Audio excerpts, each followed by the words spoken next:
Superfast news, आवाज जनसामान्यांचा। किशोरवयीन स्वास्थ्य कार्यक्रम पार पडला। दिनांक 31/7/2025 रोजी श्री मदनेश्वर प्राथमिक माध्यमिक व आदिवासी विज्ञान कनिष्ठ महाविद्यालय मादनी, तालुका बाभुळगाव, जिल्हा यवतमाळ, बाभुळगाव तालुक्यातील मांदणी येथे राष्ट्रीय किशोरवयीन स्वास्थ्य कार्यक्रम आणि आयुष्यमान भारत योजनेअंतर्गत शालेय आरोग्य कार्यक्रम मैत्री क्लिनिक बाबत इयत्ता 11वी ते 12वी वर्गातील विद्यार्थी यांना डॉक्टर रमा बाजोरिया, वैद्यकीय अधीक्षक, शासकीय ग्रामीण रुग्णालय बाभुळगाव, जिल्हा यवतमाळ यांच्या मार्गदर्शनाखाली मार्गदर्शन करण्यात आले।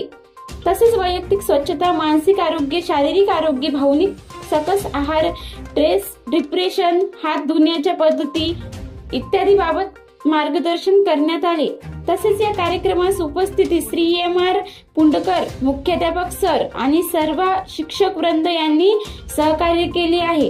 या कार्यक्रमास मार्गदर्शन व समुपदेशन राष्ट्रीय किशोरवयीन स्वास्थ्य कार्यक्रम व आयुष्यमान भारत योजनेअंतर्गत शालेय आरोग्य कार्यक्रम बाबत प्रवीण वाकडे, समुपदेशक यांनी केले आहे। महाराष्ट्र सुपरफास्ट न्यूज साठी बंडू भारसकरे, वडकी।